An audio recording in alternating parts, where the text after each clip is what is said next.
Praise the Lord. Praise the Lord. It's a great joy to be with you this morning. இந்த காலை வேளையிலே உங்களோடு கூட இருப்பது மிகுந்த சந்தோஷம்.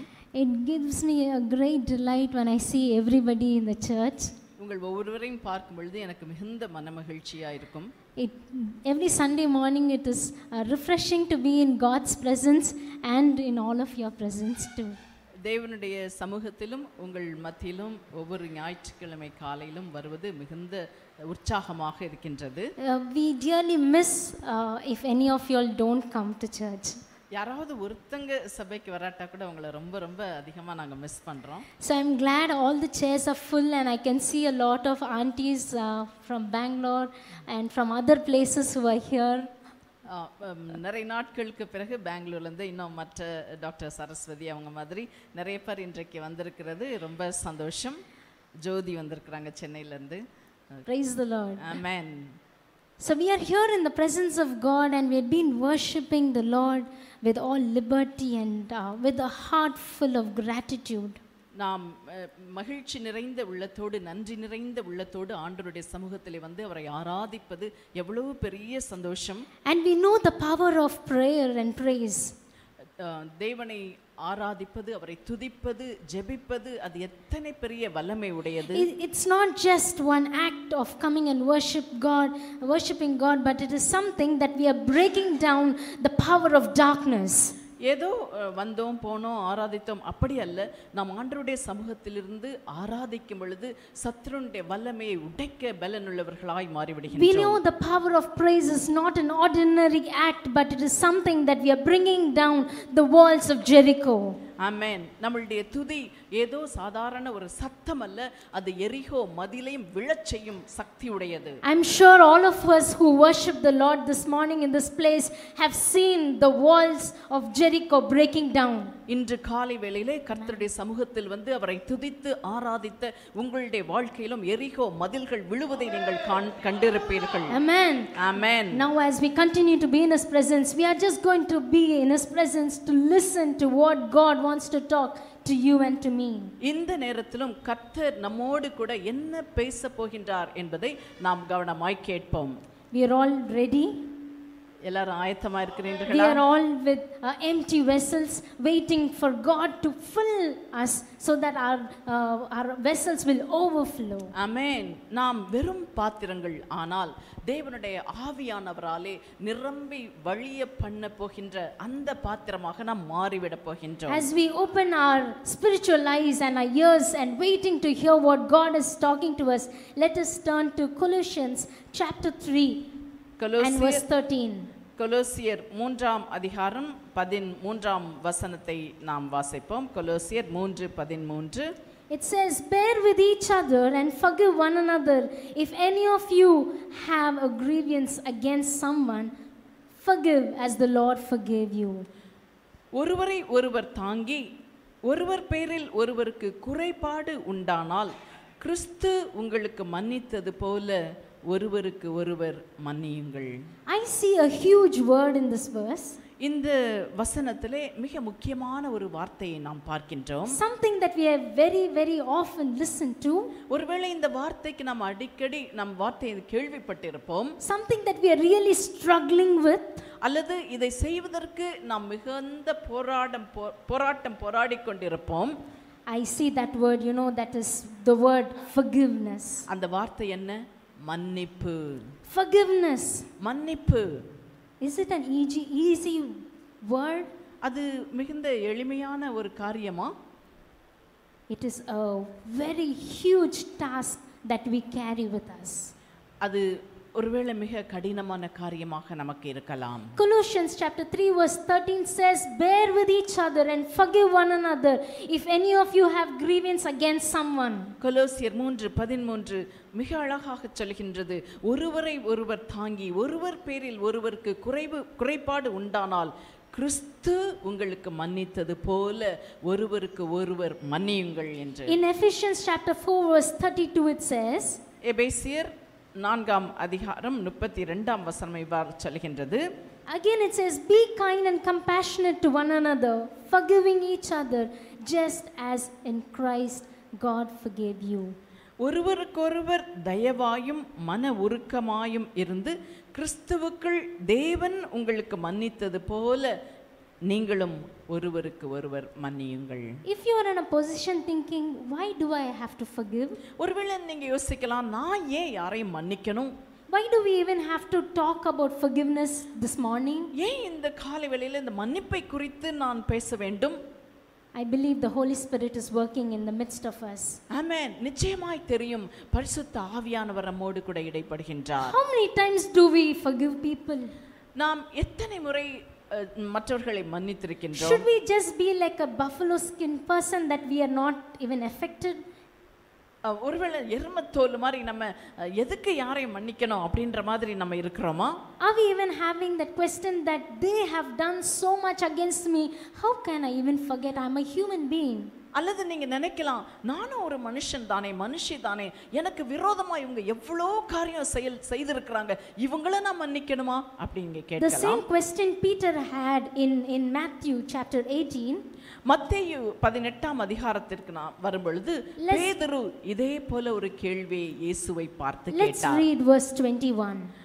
மத்தேயு 18ஆம் அதிகாரம் 21ஆம் வசனத்தை வாசிப்போம். I'm sure many of us are having this question right now. ஒருவேளை நம்மில் அநேகருக்கு இப்படிப்பட்ட நான் மன்னிக்கணுமா அப்படிங்கிற ஒரு கேள்வி இருக்கலாம். We have Peter who is going and talking to Jesus directly and asking the same question that you and I have right now. இப்பொழுது நமக்கு இருக்கிற இந்த கேள்வி போலவே நான் எத்தனை தடவை தான் மன்னிக்கிறது அப்படின்னு ஒரு கேள்வி நமக்கு இருக்கின்றது அல்லவா? அது போலவே பேதுருவுக்கு ஒரு நாள் ஒரு கேள்வி வந்தது. அந்த கேள்வியை இயேசுவினிடத்தில் பேதுரு கேட்டார். Let's read Matthew chapter 18 verse 21. மத்தேயு 18ஆம் அதிகாரம் 21ஆம் வசனத்தை வாசிப்போம். Then Peter came to Jesus and asked, அப்பொழுது பேதுரு இயேசுவினிடத்தில் வந்து, Lord, how many times shall I forgive my brother or sister who sins against me? ஆண்டவரே, என் சகோதரன் எனக்கு விரோதமாக குற்றம் செய்து வந்தால் நான் எத்தனை தரம் மன்னிக்க வேண்டும்? Up to 7 times? 7 தரம் மட்டுமோ? So far Peter was only listening to what Pharisees and the teachers were teaching them. பரிசேயர்களும் வேத பாரகர்களும் கற்றுக் கொடுத்த காரியங்களையே பேதுரு கேட்டுக்கொண்டிருந்தார். They were taught that a person can forgive another man for 3 times. அவங்க சொல்லி கொடுத்ததெல்லாம் ஒரு 3 தடவை தப்பு செஞ்சா பரவாயில்ல, மன்னிச்சிடலாம்.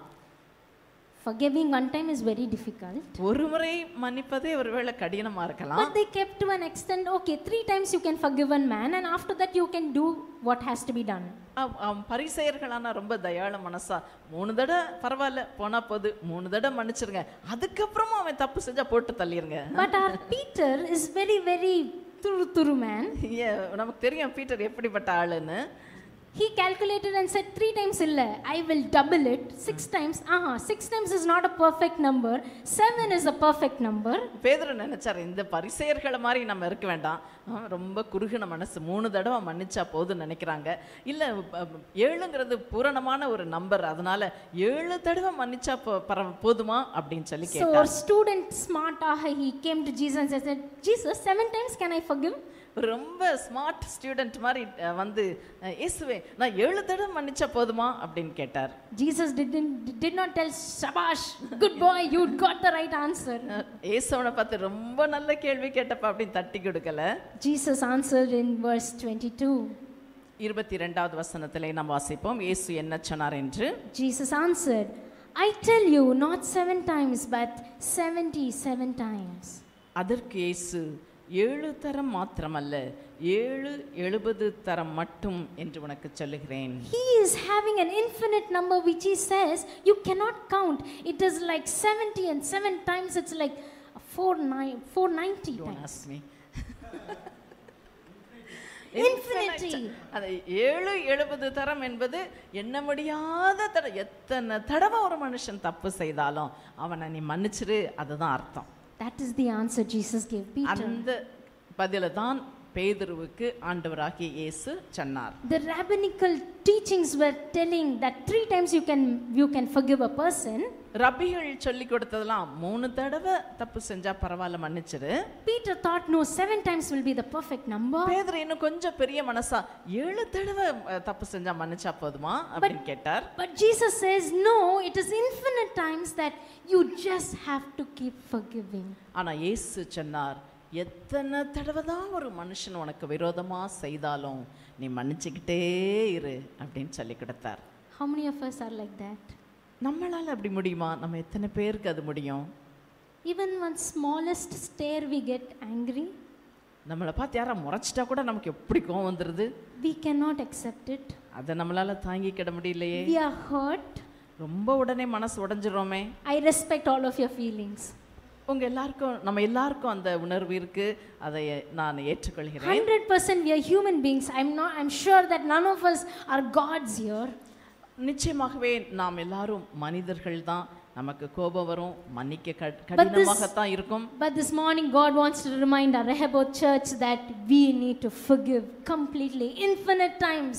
ஆமென். ஆனால் இன்று பரிசுத்த ஆவியானவர் நமக்கு சொல்லுகின்ற காரியம், எவ்வளவு முறை ஒரு மனிதன் உனக்கு விரோதமாக துரோகம் செய்தாலும் அத்தனை முறையும் மன்னித்து விடு என்பதுதான். We are in a world where we are filled with hurt.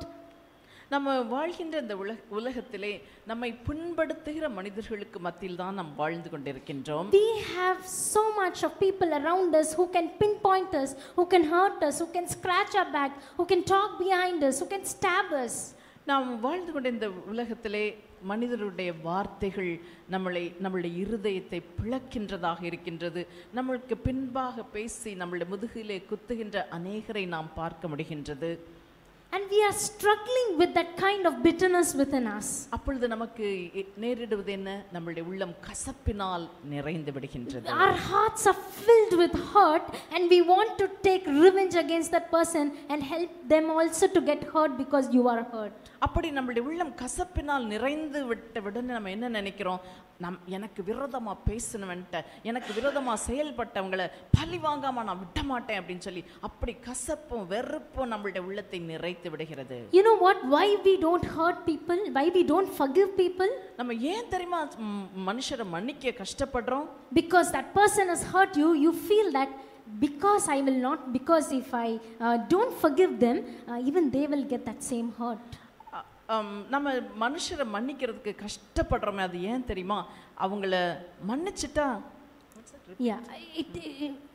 why we don't forgive is because they have hurt you. அவங்கள மன்னிக்க மாட்டேன்றோம் ஏன்னா அவங்க நம்மள ரொம்ப அதிகமா புண்படுத்தி இருக்காங்க. And we think that if we don't forgive this person, that means they are still getting hurt. நான் அவங்கள மன்னிக்கல அப்படின்னு சொன்னா அவங்க இன்னும் என்னைய ஹர்ட் பண்ணிக்கிட்டே இருப்பாங்க. We want to punish them by not forgiving. அவங்கள மன்னிக்காம இருக்கிறதுக்கு காரணம் அதுதான் உங்களுக்கு நான் கொடுக்கிற தண்டனை அப்படின்னு நம்ம நினைச்சுக்கிறோம். இப்போ if you think that if we forgive them, அவங்கள மன்னிச்சிட்டோம் அப்படின்னு சொன்னா that means we are letting them free ன்னு அர்த்தம். மன்னிச்சிட்டோம்னா சரி அவங்க அப்படியே இருந்துருவாங்க ஃப்ரீயா. But it's நான் செய்யறது சரி அப்படி நினைச்சுக்கிடுவாங்க. But if the more we are standing stubborn and telling I will not forgive that person, we are thinking actually they are getting hurt. நம்ம நினைக்கிறோம் நான் மன்னிக்க மாட்டேன் அப்படின்னு மன கடினத்தில் இருக்கும் பொழுது நம்ம யாரை மன்னிக்கலையோ அவங்க கஷ்டப்படுறாங்கன்னு நம்ம நினைச்சுக்கிடுறோம். But the whole scenario that's happening within us is we are in the prison of unforgiveness. ஆனா உண்மையாகவே கஷ்டப்படுறது யார் தெரியுமா? நம்ம தான். நம்ம மன்னிக்கல அப்படின்னு சொன்னா அந்த கசப்புங்கிற ஒரு சிறையிருப்புக்குள்ள நம்மளை அடைச்சி வச்சு நம்மை சித்திரவதை பண்ணி கொண்டிருக்கின்றோம். We are getting into the prison of hurt and we are hurting ourselves more than what even that actual person thought of. பிறரை நாம் மன்னிக்க தவறும் பொழுது நம்மை நாமே வருத்தி துன்பப்படுத்தி கொண்டிருக்கின்றோம். We think it is a sign of weakness when we go and say I forgive you. நம்ம நினைக்கிறோம் நான் உன்னை மன்னிச்சிட்டேன் அப்படின்னு சொல்றது ஏதோ பலவீனம், நம்மளுடைய பலவீனம், இந்த வீக் பாயிண்ட் அப்படின்னு நினைச்சுக்கிறோம். அப்படி அல்ல. As a natural instinct, we always work for an eye for an eye and a tooth for a tooth. நம்ம நினைக்கிறதெல்லாம் கண்ணுக்கு கண், பல்லுக்கு பல், பழிக்கு பழி வாங்கியே தீருவேன் அப்படிங்கிற எண்ணம் நமக்கு நிறைஞ்சிருக்கு. But my dear brothers and sisters, God wants to remind us it is not that.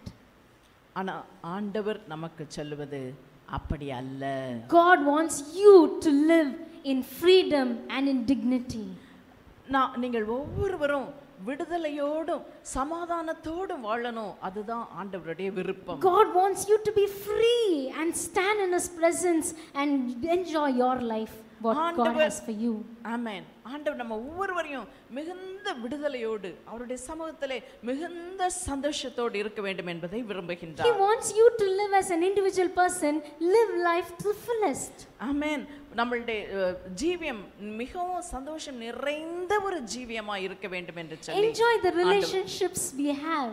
நம்ம ஒருவரோடு ஒருவர் உறவை நாம் சந்தோஷமாய் அதை அனுபவிப்போம். Look for things that are waiting for us and enjoy what God has given for you and me.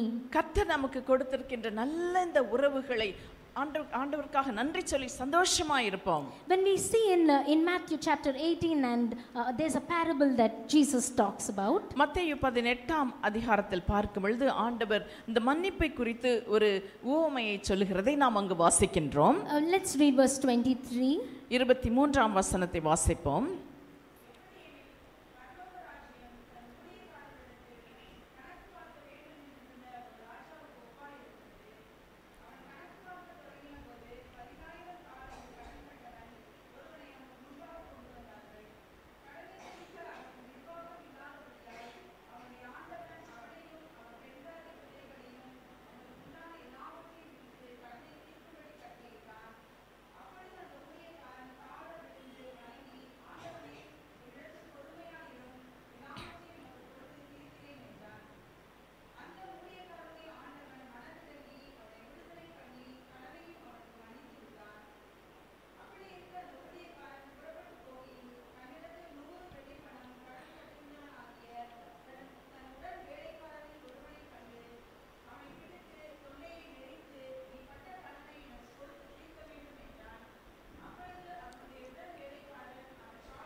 Amen. Thank you.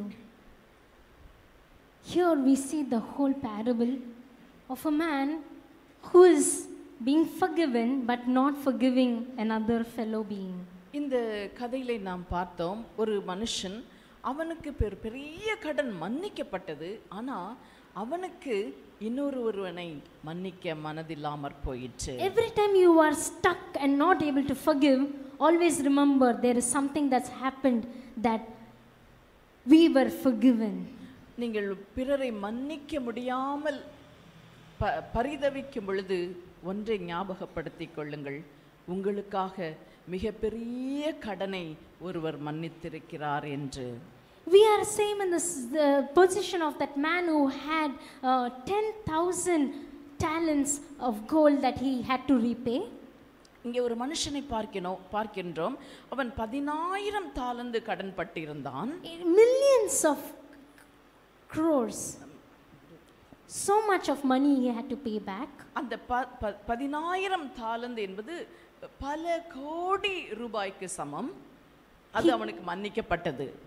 He could not even pay back, but his master just said, "You are forgiven." அவனால அதை திரும்பி கொடுக்கிறதுக்கு திராணி இல்லாமற் போயிற்று. அவனுடைய எஜமான் அவனுக்கு அதை மன்னித்து விட்டான்.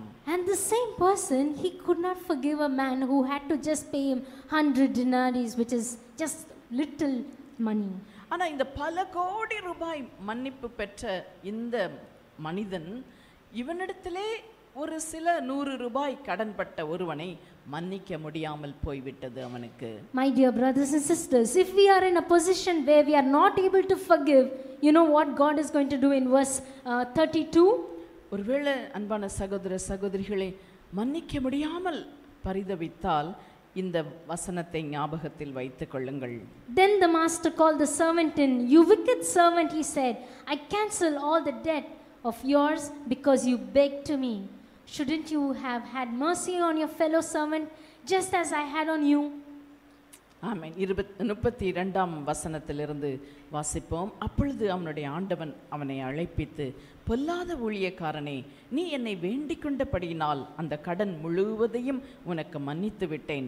நான் உனக்கு இறங்கினது போல நீயும் உன் உடன் வேலைக்காரனுக்கு இறங்க வேண்டாமோ என்று சொல்லி. In verse 34 it says, in anger his servant handed him over to the jailers to be tortured until he should pay back all that he earned. 34ஆம் வசனம் தொடர்ந்து வாசிக்கும்போது இப்படியாக சொல்லுகின்றது, அவனுடைய ஆண்டவன் கோபம் அடைந்து அவன் பட்ட கடனையெல்லாம் தனக்கு கொடுத்து தீர்க்குமளவும் உபாதிக்கிறவர்களிடத்தில் அவனை ஒப்பு கொடுத்தான். Forgiveness is so important that was the 5th petition that Jesus also taught us to pray. இந்த மன்னிப்பு என்பது மிகவும் முக்கியமான காரியம். ஆகையால் தான் சீஷர்களுக்கு ஆண்டவர் ஜெபிக்க கற்றுக் கொடுக்கும் பொழுது பரமண்டல ஜெபத்திலே 5வது காரியமாக பிறனுடைய கடனை மன்னிக்கும்படியாக கற்றுக் கொடுத்தார். Let's turn to Matthew chapter 6 verse 12. மத்தேயு 6ஆம் அதிகாரம் 12ஆம் வசனத்தில் வாசிக்கின்றோம். And forgive us our debts as we also have forgiven our debtors. எங்கள் கடனாளிகளுக்கு நாங்கள் மன்னிக்கிறது போல எங்கள் கடன்களை எங்களுக்கு மன்னியும் என்று சொல்லி ஆண்டவர் கற்றுக் கொடுத்தார். Jesus put this petition here as the 5th petition, saying because it is really important that we learn and we ask God, please forgive me as I forgive my brother. மன்னிப்பு என்பது மிக முக்கியமான காரியமாக இருந்தபடியினால் தான் இயேசு இந்த பரமண்டல ஜெபத்திலே இந்த மன்னிப்பை குறித்து இப்படியாக எங்கள் கடனாளிகளுக்கு நாங்கள் மன்னிக்கிறது போல எங்கள் கடன்களை மன்னியும் என்று ஜெபிக்க கற்றுக் கொடுத்தார். In verse 14 and 15 when we read 14-15ஆம் வசனத்தை வாசிக்கும் பொழுது, மனுஷருடைய தப்பிதங்களை நீங்கள் அவர்களுக்கு மன்னித்தால் உங்கள் பரமபிதா உங்களுக்கும் மன்னிப்பார். மனுஷருடைய தப்பிதங்களை நீங்கள் அவர்களுக்கு மன்னியாதிருந்தால் உங்கள் பிதா உங்கள் தப்பிதங்களையும் மன்னியாதிருப்பார். This is like a cosmic law that God has given.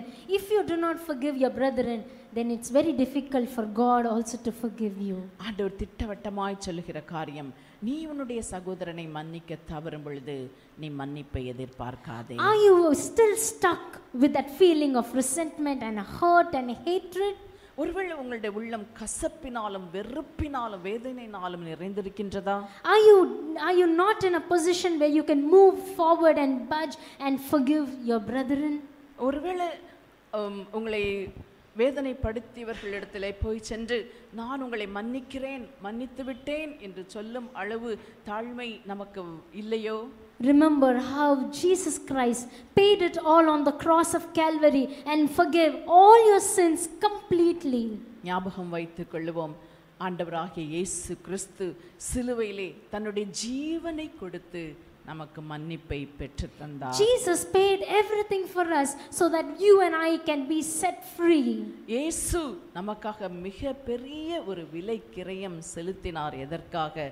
நாம் மன்னிக்கப்பட்டு விடுதலை அடையும்படியாக. Jesus does not want all of us to be in a prison of hurt. நாம எப்பொழுதும் இப்படிப்பட்ட ஒரு கசப்பு வெறுப்பு என்ற ஒரு சிறையிருப்பில் இருப்பது ஆண்டவருக்கு பிரியமல்ல. He does not want you to hurt yourself. உங்களை நீங்களே துன்பப்படுத்திக் கொண்டிருப்பது ஆண்டவருக்கு விருப்பம் அல்ல. But Jesus wants you to forgive you and your brethren also.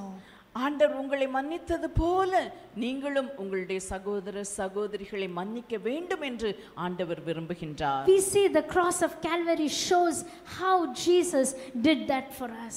அந்த கல்வாரி அன்பிலே தேவன் எப்படியா இந்த மன்னிப்பை பெற்றுக் கொடுத்தார் என்பதை நாம் பார்க்க முடியும். Can our sins be greater than what our brethren do for us? நாம் தேவனுக்கு விரோதமாக செய்த பாவங்களை காட்டிலுமா நம்மளுடைய சகோதர சகோதரிகள் நமக்கு விரோதமான பாவம் பெரிதாயிற்று? Can it be so much more like what Jacob took away the blessings of Esau? யாக்கோபு ஏசாவினுடைய ஆசீர்வாதங்களை எல்லாம் திருடிக் கொண்டானே, அதைவிட பெரிய காரியமா உங்களுடைய சகோதர சகோதரிகள் உங்களுக்கு செய்து விட்டார்கள். Jacob went and scraped and took away all the blessings that Esau had to take. ஏசா அவனுடைய புத்திர சுவிகாரத்தின்படி பெற்றுக்கொள்ள இருந்த எல்லா ஆசீர்வாதங்களையும் யாக்கோபு தன்னுடைய கில்லாடித்தனத்தினாலே திருடிக் கொண்டானே. And Esau cries and comes to his father and say, Father, is there not one blessing that you have for me? ஏசா தன்னுடைய தகப்பனிடத்தில் வந்தான். தகப்பனே, எனக்காக நீர் ஒரு ஆசீர்வாதத்தையாக விட்டு வைக்கவில்லையா என்று கதறினான். Jacob stole away everything, but in Genesis chapter 33 verse 4 we read, இப்படியாக யாக்கோபு எல்லா ஆசீர்வாதங்களையும் ஏசாவினிடத்தில் he was திருடிக் deceived கொண்டான். so many times. எத்தனையோ முறை இப்படியாக தன்னுடைய சகோதரனாகிய He took ஏசாவை away all the ஏமாற்றினான். He took away all the blessings. எல்லா ஆசீர்வாதங்களையும் பெற்றுக்கொண்டான். But you see how Esau meets Jacob in verse 4. ஆதியாகமம் 33ஆம் அதிகாரம் 4ஆம் வசனத்தை வாசிக்கும் பொழுது, This is forgiveness, my brother and sister. ஏசா இப்படி ஏமாற்றிய தன்னுடைய சகோதரனாகிய யாக்கோபை எவ்வாறு ஏற்றுக்கொண்டான் என்று நாம் பார்க்கின்றோம் அல்லவா? அதுதான் உண்மையான மன்னிப்பு. We read in verse 4, but Esau ran to meet Jacob and embraced him. He threw his arms around his neck and kissed him, and they wept. அப்பொழுது ஏசா எதிர்கொண்டு ஓடி வந்து யாக்கோபை தழுவி அவன் கழுத்தை கட்டிக்கொண்டு அவனை முத்தம் செய்தான். இருவரும் அழுதார்கள். This is forgiveness. இதுதான் மன்னிப்பு. Are we going through more than what Esau went through? ஏசாவை காட்டிலும் மிகவும் அதிகமாக நாம் ஏமாற்றப்பட்டிருக்கின்றோமா? We see another boy who was so beloved to his father but thrown in the pit, sold to Egypt, and later he went through a lot of he was troubled. இன்னும் ஆதியாகமத்திலே யோசேப்பை குறித்து நாம் வாசிக்கின்றோம். தன்னுடைய தகப்பனுக்கு மிகவும் பிரியமானவன். ஒரு நாள் அவனுடைய சகோதரர்கள் குழியிலே போட்டார்கள், அடிமையாக விற்றார்கள். ஆனால் ஒரு நாள் வந்தது, இந்த யோசேப்பு என்ன செய்தார்? When Joseph seen his brothers in the palace in Genesis chapter 50, let's read verse. ஆதியாகமம் 50ஆம் அதிகாரத்திலே நாம் வாசிக்கின்றோம். In 50 verse 20, 20ஆம் வசனத்திலே இப்படியாக நாம் வாசிக்கின்றோம். நீங்கள் எனக்கு தீமை செய்ய நினைத்தீர்கள், தேவனோ இப்பொழுது நடந்து வருகிறபடியே வெகு ஜனங்களை உயிரோடே காக்கும்படி அதை எனக்கு நன்மையாக முடிய பண்ணினார். you see, sorry, next one also secondary.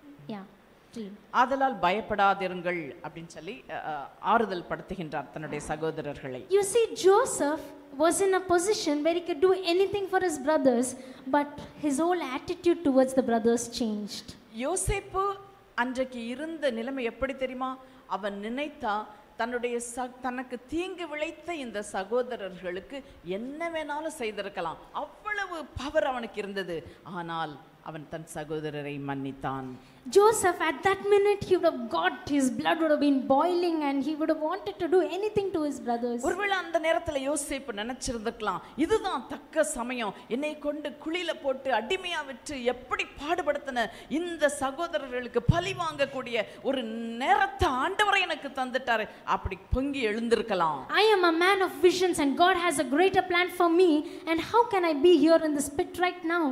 அவன் நினைச்சிருக்கலாம், எவ்வளவு பெரிய திட்டத்தை ஆண்டவர் எனக்கு தந்தார், ஆனா இவனுங்க என்னை தூக்கி குழியில போட்டுட்டானுங்களே அப்படி நினைச்சிருந்திருக்கலாம். At that minute he would have had a kind of grudge maybe.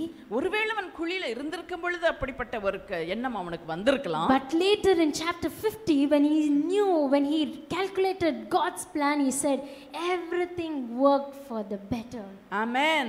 ஆனால் ஆண்டுகள் உருண்டோடி இப்பொழுது பார்வோனுடைய அரண்மனையிலே மிகப்பெரிய ஒரு அதிகாரியாக அவன் வீற்றிருக்கும் பொழுது யோசித்து பார்த்தான், அன்று என்னுடைய சகோதரர்கள் குழியிலே போடாதிருந்தால், என்னை விற்று போடாதிருந்தால் இப்படி நான் உயர்த்தப்பட்டிருக்க முடியுமா? தேவனுடைய திட்டம், என்னை குறித்த தேவனுடைய திட்டம் நிறைவேறி இருக்க முடியுமா என்று யோசித்து பார்த்தான். At that minute right now you might be in a position where you're not able to forgive because you know that this is not right. But wait and see. You will also tell, like Joseph said, you intended to harm me, but God intended it for good. ஒருவேளை நீங்க இப்ப நினைக்கலாம், நான் எப்படி இவங்களுக்கு மன்னிக்க முடியும்னு.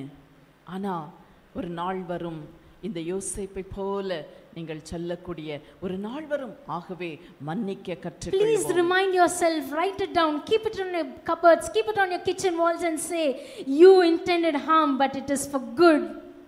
நீங்கள் வீட்டிலே எழுதி வைத்துக் கொள்ளுங்கள், நீ எனக்கு தீமை செய்ய எத்தனித்தாய், என் தேவனோ அவற்றையெல்லாம் என்னுடைய நன்மைக்காக மாற்றினார் என்று சொல்லி எழுதி வைத்துக் கொள்ளுங்கள். We also see Jesus Christ. இயேசு நமக்கு நல்ல முன்மாதிரி. In Luke chapter 23 when verse 34. Luca 23 34 okay 34வது வசனம். அப்பொழுது இயேசு, பிதாவே இவர்களுக்கு மன்னியும், தாங்கள் செய்கிறது இன்னதென்று அறியாதிருக்கிறார்களே என்றார். Do you think Jesus was in a position easily forgiving someone here? ஆண்டவர் அந்த நிலைமையிலே, சிலுவையிலே அடிக்கப்பட்டு நெருக்கப்பட்டு இருந்த நிலைமையிலே மன்னிப்பு என்பது எளிதா இருந்திருக்குமா?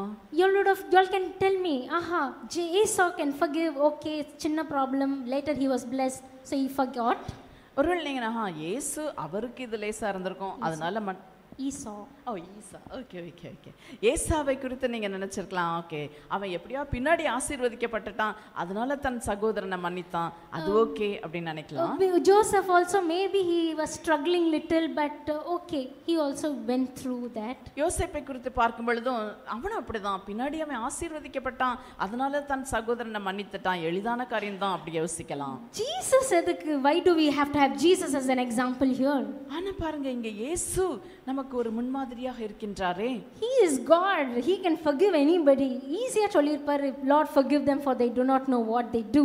அவர் கடவுள் எளிதாக மற்றவங்களை மன்னித்துட்டார் அப்படி நம்ம நினைக்கிறோமா? And we see in Gethsemane Jesus says, if it is your will, take away this cup from me. ஆனால் அவரும் மனிதர்களோடு மனிதராக வந்தவர்.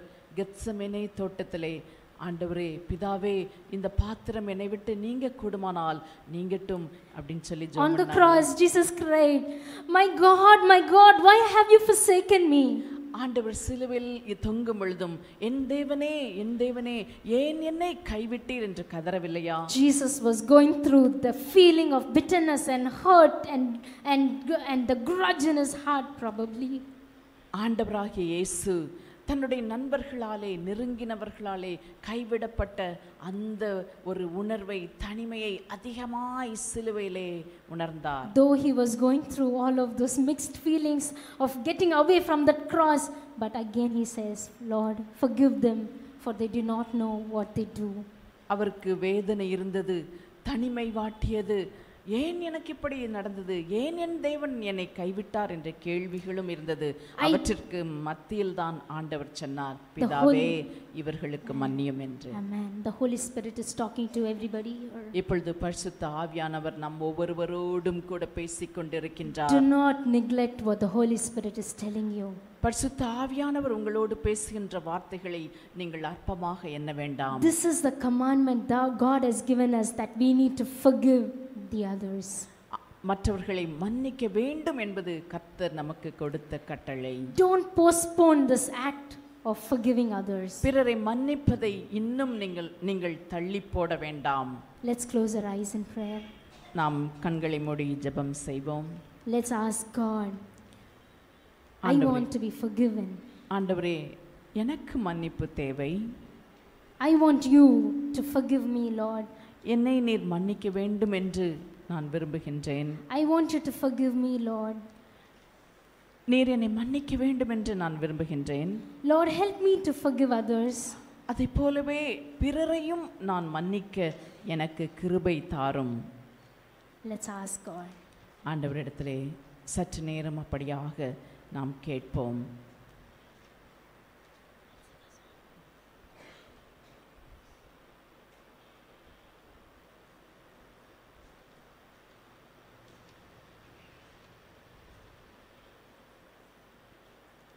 Shall we commit our lives and ask God sincerely? This is not a compulsion. It's not an accidental or message that has just come here. இது ஏதோ தற்செயலாக மன்னிப்பை குறித்து நான் பேசுகின்ற ஒரு காரியம் அல்ல. I believe God is working in your life and He wants to set you free.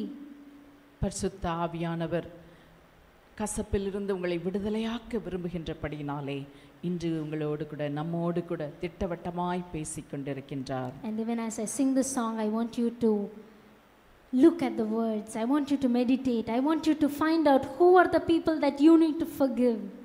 நான் இந்த பாடலை பாடுகின்ற வேளையிலே உங்களுடைய மன கண்களுக்கு முன்பாக யார் மீது உங்களுக்கு கசப்பு, யார் மீது உங்களுக்கு வெறுப்பு, யாரை மன்னிக்க முடியவில்லை, இவர்களை உங்களை கண்களுக்கு முன்பாக கொண்டு வாருங்கள்.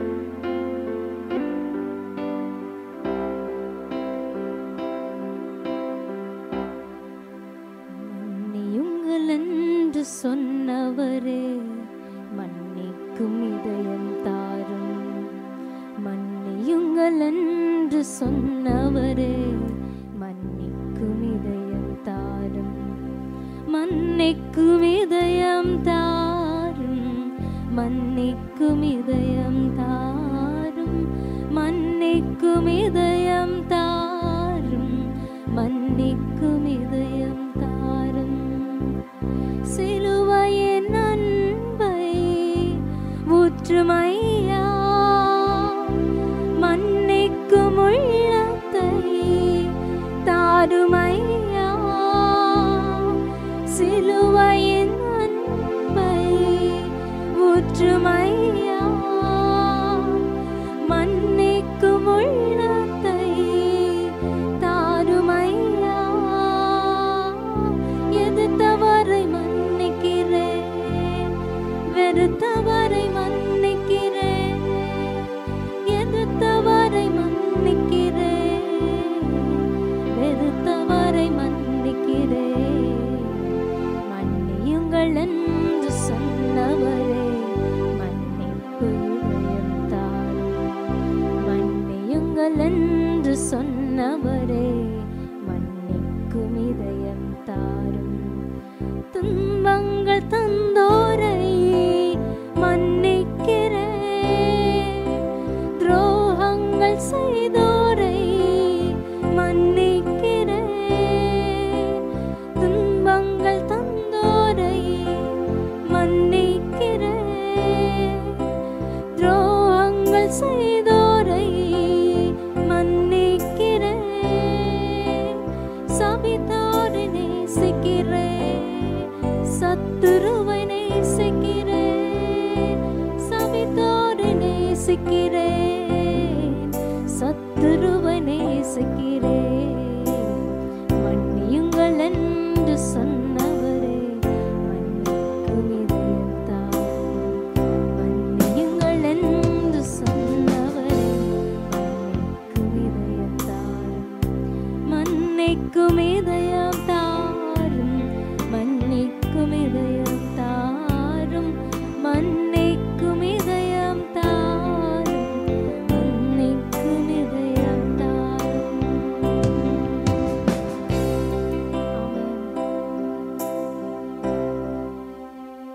அவர் மன்னிக்க சொல்ல நம்மளுக்கு கற்றுக்கொண்டிருக்கிறார். நம்மளை மற்றவங்களை மன்னிக்கவும் மன்னிக்க நம்மளுக்கு அந்த கிருபையும் தருவார். Shall we just pray? Thank thank you Lord. நன்றி ஆண்டவரே, நீர் எங்களுடைய ஜெபத்தை கேட்டீங்க. உமக்கு நன்றி. உமக்காக நாங்கள் வாழ எங்களுக்கு கிருபை தர வேண்டுமா நாங்கள் ஜெபிக்கிறோம். இயேசுவின் நாமத்தினால பிதாவே.